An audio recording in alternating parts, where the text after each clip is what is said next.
everybody. How's it going? We're on another little motovlog adventure today. We got some new stuff to test out, some new tech we're trying, and a little bit of a different mount system. Basically, I hate having a chin mount on. It falls off whenever it's humid weather. Whenever it gets too hot, the VHB will melt off on occasion.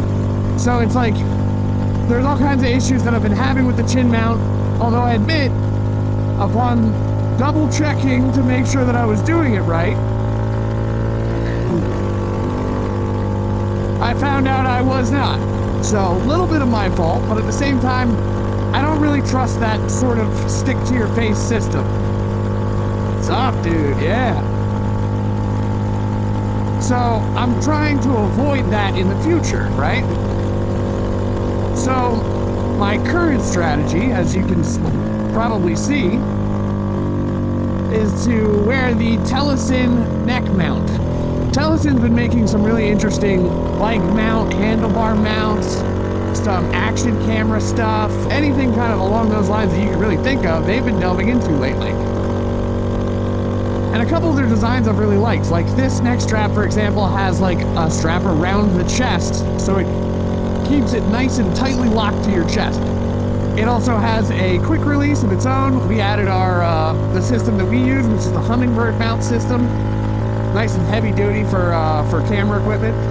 Yeah, we didn't love the other ones that had just the magnetic mount. This one actually has a magnetic mount and a twist lock, so it feels a little bit more secure. Makes us feel a little bit better about you know, our cameras being mounted to our chest like that, and us going on the motorcycles. So that's our first kind of development, but the next one is that I also have the DJI Osmo Pocket 3 with me. And that camera has some really interesting tracking modes, and if you notice, I have more spots to mount things, like right over here, such as a side camera and all that stuff. But I've been trying to figure out how to potentially mount the Osmo Pocket 3 to my handlebars or to a stabilizer, something like that, to make it work. We tested it the other day with Ash riding around in Rodale Park, and the footage was, we got some cool shots, but at the same time, there was a lot of bouncing and defocusing and issues like that that could be mitigated with a fourth axis stabilizer, sometimes called a C-axis stabilizer, with the vibration mount that Insta360 sells, with equipment like that. So that's kind of what I'm looking into. And we already have a piece of equipment that's very similar to that. It's a C-axis stabilizer for larger cameras. And the problem that we're running into with that stabilizer is that when I attempt to put the camera on there, it's not heavy enough to actually weigh down the stabilizer. So you end up with this thing that's just, you know, cocked at full mast, and I turned down the spring as much as I possibly could. No luck, right? So I've added some things to it to weigh it down. There's an extra battery on there. There's actually just gimbal counterweights. Really not like ideal, because it's a much heavier setup than I would like, but I figure if I have it kind of sticking up off of here, maybe that could work. I will have to be really aware of where my mirrors are placed. So yeah, we're trying to figure out how to get that DJI mounted, get it to work. But I think that honestly just using your body as a stabilizer might be a good option. We saw some people who are mounting it on their leg and then having it point outwards and be able to track people, and then they would use their phone to control it. I kind of worry about that.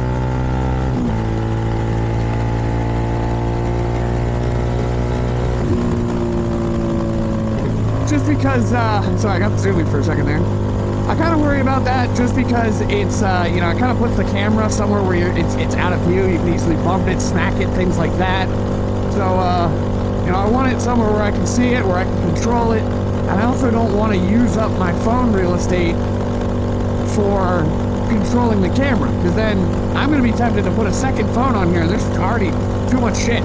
So I've been trying to figure out a good way to like pare this back as it is, because if the CFMoto navigation system actually works really well, it's through the app, so I really haven't used it that much. And like the first time I did use it, it was in, you know, meters to your destination, and then it went down to like inches, and I didn't enjoy that. But it's been a while. It's been several months since I tried it out at least, so maybe I give that another try, see if I can get a phone and pocket. But you know, having a familiar interface right there that I can touch and use easily, I think is very, very valuable. You know, if it comes down to it, I can make a phone call, all that stuff. I wish it was easier to wake my phone up, but that's a me problem. That's something that I need to fix. That's settings related, you know, so. But yeah, we're gonna work on getting that DJI working, because it seems like the head of the gimbal is the one if you're gonna be going fast like this. We've used the Feiyu Pocket cameras before, and they work great, but it seems like in wind like this, they can't quite hold up. The motors in that gimbal just, and you see it like pop up and look somewhere else, and it's not great. That camera system is also meant to like kind of give up resistance at some point, and it's cool because when you use that little Feiyu Pocket, you do have the ability to just grab the head of it and go point here, and you're there, and it goes okay. It doesn't fight you on that, you know. So like it makes a big difference when you're trying to like get to a position quickly. You're trying to film something, and usually those cameras are used for action. They're used for, you know, you're doing like a home tour or something like that. So it's something where you want to get it quick and you want to get it out of the way as fast as you can, not hold up production and all that stuff. So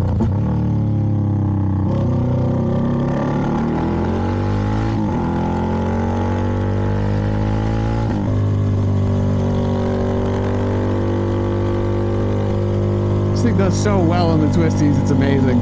I never feel like I'm hurting for like I don't have enough lean that I could do.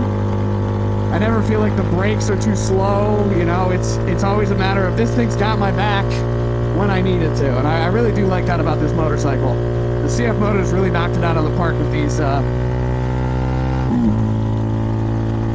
little over the line, with these kind of odd type bikes, you know.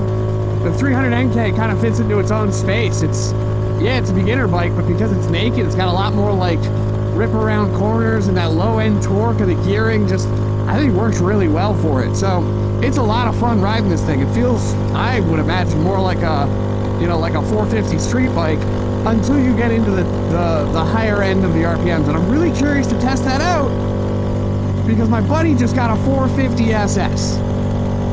If you know anything about those bikes, that's CFMoto's brand spanking new Super Sport, and it's gorgeous. A lot of the world knows it as the 450 SR. Over here in the States, it's the SS. And it's gotten some rave reviews. Chase on Two Wheels has really enjoyed it.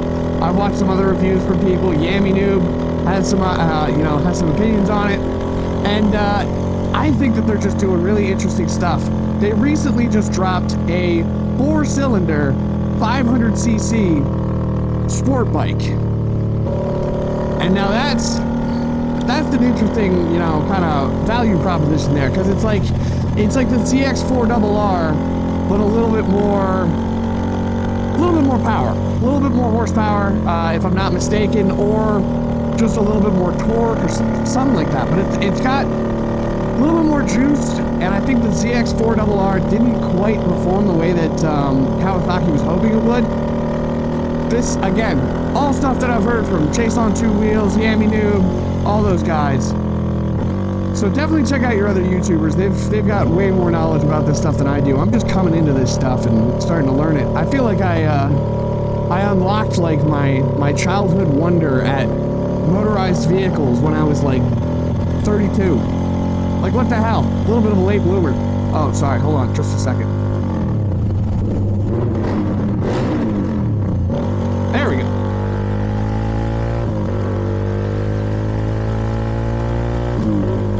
Little sound check there.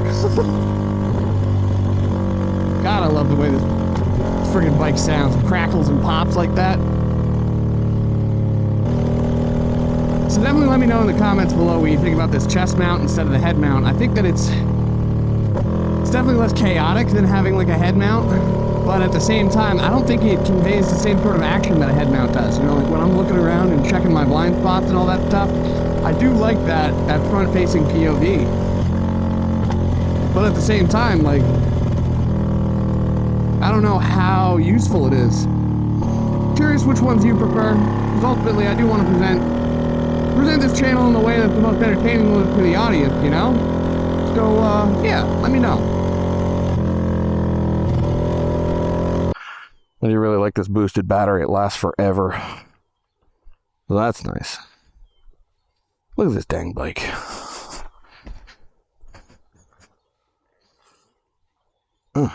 New exhaust. Pipes all turning all gold. Hell yeah. It's like my little baby 800 NK. With the new pipe, it looks a lot like the gold accents that the 800 NK has, but it's got that sweet, you know, carbon fiber. It's got the orange. I know the carbon fiber's not real. Just it's real to me.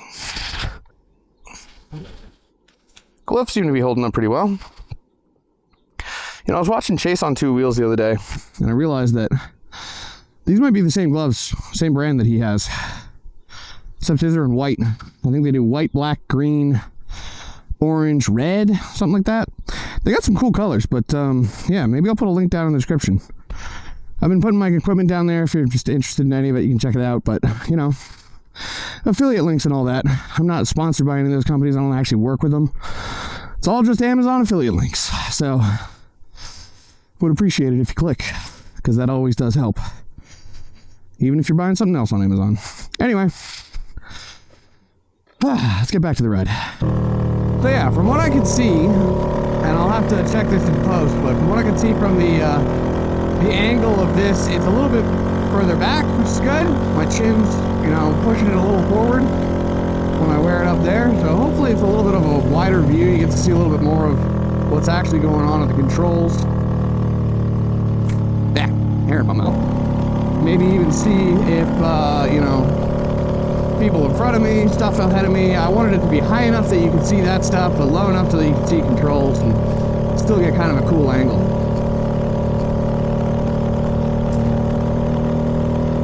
Sam Squatch. Sam Squamch. It's a freaking Sam Squatch, dude. I'm not going out there. Oh, come on, Bubbles. No, that's Ricky. Not Julian.